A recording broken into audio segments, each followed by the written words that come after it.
Hello everyone, I'm making this video to talk about emotional anesthesia. Now, what is emotional anesthesia? It seems to be what most spiritual gurus or really anyone in spirituality, whatever that means, is pushing for. So the idea that you should be in control of your emotions, you should meditate, you should have a mind without thoughts, you should always be calm, you should never get angry, through an exercise of control, of self-control, or self-discipline. There is almost a fear of emotions. Think about the idea of craving. So craving is bad because if you crave something and you get it, you may crave even more. Fear of desire. If you desire something and you get it, you may desire even more. So what is the solution? Anesthesia, emotional anesthesia. Any trick that is designed to completely anesthetize your emotions and make you feel almost like if you were dead. So meditation as an attempt to always be perfectly calm, or some other kind of practice or exercise, or things like renunciation, or don't do this, you may get excited, don't do this, you may like it, don't do this, you may have some emotions. Oh my God, scary emotions. So what is this? What is this idea of emotional anesthesia? Why is everyone pushing for emotional anesthesia? Well, I think they are doing it mostly because they don't know any better. So it is true that, of course, if your life is constantly, if it feels like you are always in a thunderstorm, like let's say you are lost at sea in a small boat and there is a thunderstorm, huge waves all the time, yes, if you feel in that situation, then you may see the emotional anesthesia as a positive. So you may say, I always have those strong emotions and most of them are bad, and I always get angry and I'm always unhappy and I'm always everything negative, let's say. Then yes, you may go for the anesthesia. I believe, I've never experienced it personally, that it's kind of similar to what antidepressants do. They kind of anesthetize your emotions. So, but both the upside and the downside. But those practices like meditation, like being always in the moment, being calm, and I have nothing against those things as outcomes, in the sense that I think it's wrong. I mean, it's wrong. It's not functional. It's not effective to try to put a conscious effort into maintaining a certain state of well-being, of focus, of calmness. So as if you had to focus, to put effort just to be well. I think the root cause is the stories we tell ourselves, those dysfunctional stories that we then compare with reality, and then we judge reality based on those stories, and then this triggers a lot of negative emotions like anger, unhappiness, whatever that means. But in general, it triggers a negative response. But if you don't know any better, it feels that emotional anesthesia through conscious effort to suppress those emotions is the way to go. But it's not. Those emotions, the negative ones, are just the symptom of a root cause of something which is wrong, which is the stories. The stories are the issue. The stories are the root cause. Now, if we remove the stories, then the judgment, the suffering intended as second dart. So the stories we tell ourselves that make us suffer. So we tell ourselves a story of how things should be different than what they are. We get angry, and then that's it. But we get angry because of the story. We get unhappy because of the story. We react negatively because of the story, because we compare reality with story. So there should be no need to put ourselves in a state of emotional anesthesia. That's like trying to control the symptom. It's like, let's say you have some allergy, because when you eat some food you have some allergy and it gives you a rash on the skin, and you say, well, the solution is to just put a cream on the skin all the time. It's not. The rash is the symptom of the allergy. The root cause is the allergy. Let's say it's an allergy to shrimp. The solution is to stop eating shrimp. It's not to put the cream. Of course, if you're unaware of the fact that the issue is the shrimp, then it's still better to put the cream than do nothing, because at least you remove the rash. So of course, if someone, because of those stories, they have kind of a very incoherent model of reality, they believe in unfair and deserving, not deserving, right, wrong, moral, immoral, all those things. If they have all those beliefs, this is wrong, this should not have happened. There are so many conflicts, contradictions in their map of reality, in their world, that they feel like there is always a kind of thunderstorm and there are big waves in the sea and they're just a small boat always being shaken, like shaking around, like basically very unstable, very, it always, you feel sick, like seasick, the boat is always shaking around.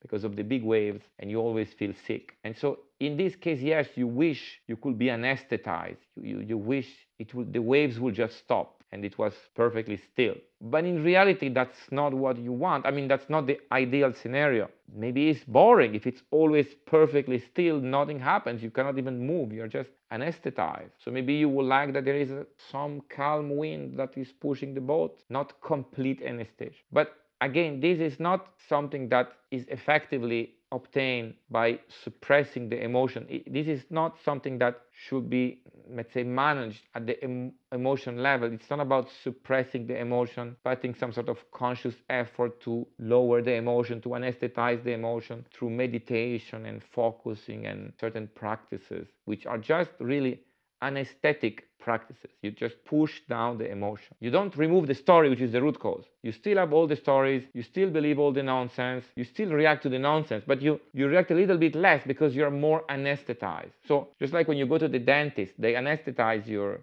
gums, I guess, or your tooth. Now you still feel something when they're doing the surgery, but it's not that painful because it's mostly anesthetized. But what is better, to have pain in your tooth with anesthesia or to have healthy tooth? To have no problem, to be healthy. So it's kind of the same. The root cause is the stories. It's the story we tell ourselves that produce those judgments where we say this is wrong, I don't deserve this, why me, it's not right, it should be different, it could have been different, defining identity, agency, blah, blah, blah, blah. So all those stories are the trigger for the negative emotion. There is no need to anesthetize anything. The goal of, let's say, enlightenment or dropping the conditioned mind is not to live in some kind of anesthetized state. It's to actually engage more with our reality and with our experience. So we remove this filter, we remove this extra layer of stories. So we are more direct with reality. So it's like we live in reality, but if we believe in Santa Claus, there is something in between, let's say, us and reality, even if it's an artificial separation, but just as a metaphor. So there is reality, us, and in between Santa Claus. Now, if you remove Santa Claus, it's better. It's more direct. You're engaging more directly with reality. You're more immersed in reality. That's what you want. You actually want to be more immersed. You want to be more engaged with reality by removing fake stories. Those fake stories reduce the engagement, reduce the immersion, because they are a big filter, like sunglasses. You're going around wearing sunglasses, and it's a filter. They filter your reality. But this filter usually produce negative emotion. So then we say, well, instead of removing the filter, why not anesthetize the emotion? Why not practice meditations? So during meditation, maybe your mind will be quiet, so you will not tell yourself those stories that produce negative emotions. But the stories are still there. As soon as you stop your meditation, the stories come back because you have not removed them, you have not dropped them, you have not realized that they are just stories. So the goal should not be to anesthetize the emotion that those stories produce. It should be to remove those stories. So if you remove the stories, there is no anesthesia. Actually, there is potentially an amplification. There is more engagement. But all those negative emotions that are the result of reacting to stories are gone. You're just engaging more directly with reality because the filter of the stories is gone. But most spiritual gurus are going to recommend instead not to address the root cause, which is the stories, but to just try to anesthetize the emotion. Meditation, focus, practice, renunciation, blah, blah, blah, blah. Sometimes by building more stories on top of it. So, of course, there are two ways to create more anesthesia. One is to build more stories, and one is to do certain types of practice, like meditation or whatever. Now, there is nothing wrong with meditation, but if someone finds it enjoyable, why not? But if it's just a way to anesthetize your emotions, to not address the stories which ideally you would want to remove, it's not interesting. I mean, or at least it's an anesthesia, it's what it is. It's like taking an antidepressant. There is nothing interesting in it. It's just like trying to control the symptom, trying to suppress the symptom rather than operating at the root cause. So the root cause is the story. The stories we tell ourselves. It's a filter that we put on top of reality. We look at the filter, we look at the stories, we compare reality with the story, we judge reality, we say reality is bad, reality is wrong, because my story is better, and then we feel bad. And then we try to meditate or focus or whatever to suppress the negative emotion. But instead, it will make a lot more sense to try to understand where the story comes from, It's actually a story, realize it's a story, drop the story gone, problem solved. Now you engage more with reality. There is absolutely no anesthesia. You engage more directly because the filter of the story is gone. There is no anesthesia at all. There may still be unpleasant emotion. Of course, certain things can be painful. Like you break your leg, you feel pain, of course. But then you will not tell yourself the story of how unfair it is, of wrong it is, it shouldn't have happened, blah, blah, blah, blah, which usually are the things that trigger emotion like anger. You don't really get angry because of the pain of breaking your leg. You get angry because you think something is wrong about it. And the solution is not to suppress this emotion of anger, is to realize that this emotion of anger arises from a story, a judgment that something is wrong. And removing the story is the approach that will eradicate the root cause of the problem and allow you not to react negatively to those events, and also to engage more with reality, to be more immersed rather than more detached. The idea of detachment is sold as a positive, but why? Why would detachment be a positive? When you watch a movie, you want to be immersed, you want to be involved. You don't want to be detached. That's why we buy bigger screen, not smaller screen. We want color, not black and white.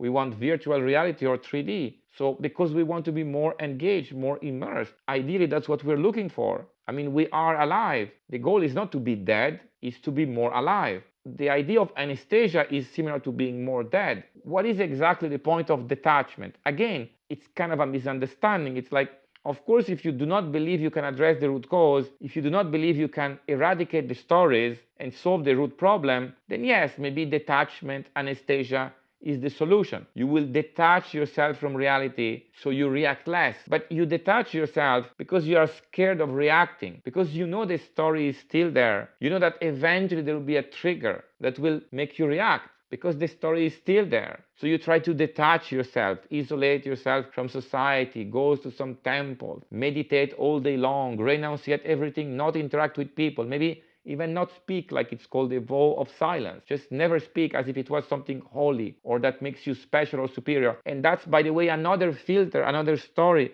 that you're adding on top of it. I'm superior than other people because I did some vow of silence. I never speak. Look at those guys that they speak all the time. I never speak. It's another story to make you feel more special. So it's an extra filter, yet another story. But who wants detachment? What is exactly the point of detachment? To be sitting like that and looking at other people and doing nothing and feeling detached? Who would want that? I mean, unless you're in constant pain all the time and you know of no other way, then yes, you can choose detachment or emotional anesthesia as a way to suppress your emotion. But you're really just suppressing the symptom. You're not suppressing the cause. There is a funny joke actually. So the joke is like this. So there is a guy, let's say he's from France, so he's in Paris, and he goes to India, to some place to learn meditation. And so he starts to learn meditation, and then he lives for many years there in isolation, maybe in some temple or whatever. He never speaks to anyone. He just eats white rice every day. He's always alone, always meditating, and he does this for like 10 years. And eventually he feels so calm. It's like nothing troubles him, nothing bothers him, and he's like, this is amazing. I have to go back to Paris to tell all my friends about this. So he goes back to Paris, he enters in the train, and someone pushes him. And he gets angry. He's like, what are you doing? And that's it. I mean, all for nothing. Of course, if you're in a state where you never interact with anyone, you're always alone, it's always repetitive, you only wake up, eat rice, meditate, go to sleep, there is never any conflict, there is never any issue, you're completely isolated. Yes, probably you will feel very calm. I will say bored, but let's just use calm. But as soon as you enter into a more real situation where you interact with someone or something happens, etc., you are going to be triggered because you have never solved the root cause of the problem. You have just suppressed the symptom. So what is the point of this detachment? It's just designed to make you feel anesthetized, just like anesthesia, to make you feel almost dead, to make you feel separate, to push away reality. But who will want that? What you want is actually to be more immersed, to be more engaged. Ideally, you want to feel even more feeling, even more emotion. Of course, ideally the positive ones, but sometimes also the negative ones, but maybe not to hold on them, because it's the story that makes you hold on those feelings. It's the story that keeps turning, going around in your head, that makes you hold on those negative feelings. Sometimes you will be very displeased, and you will feel very displeased, but it will not last long if there is not a story that is going to make it last long by saying how unfair it is, how wrong it is, how bad it is. You may feel intense pain when you break your leg, but eventually it will stop. You may feel very displeased for something, but eventually it will stop. And then there are also all the good emotions, so that you will feel when you're more engaged or when you're more immersed. Why will you choose the way of anesthesia? Why will you choose the way of detachment? What is so good about detachment? Just putting more distance between you and your experience, you and reality. What exactly is the benefit? Except, of course, if you're not able to remove the stories, or if you don't know that it's possible, or if you don't realize in first place that it's about the stories. So, of course, if you believe that the stories are the truth and the only way is to anesthetize yourself, then yes, it's probably preferable to anesthetize yourself. But again, it's still a terrible choice. So the right choice is to understand that those things that trigger us, those emotions that we feel, I'm talking about second dart, about the judgment because of our story, the story we tell ourselves. Those are the product of our mind, are the product of story we tell ourselves. They're not real. They are the result of the comparison between reality and stories. And those things make us feel bad. Those are the things we react to when we think it's unfair, it shouldn't have happened, blah, blah, blah, blah. There is no need to practice detachment or emotional anesthesia or suppress emotion or focus our attention on certain things so we don't feel other things. What is the point of living like that? Those negative emotions that we feel, like anger, for example, are a good benchmark. They indicate that there are still stories in there that we want to remove. So anesthesia is kind of dangerous, because if you just practice more and more detachment and more anesthesia, it may be more difficult to notice the trigger, to notice when you feel angry because you tell yourself a story that makes you feel angry, and so it's more difficult to realize that the story is there, to remove the story. You don't want to feel this anesthesia. You don't want to practice detachment. You want to do introspection. You want to go inside yourself and pay attention to what you do, to how you react, to which stories you tell yourself, and then look into those stories. What makes those stories real for you? Why you believe in those stories? Where do they come from? What are the assumptions that support those stories? And eventually, you will realize they are just stories, and they will drop.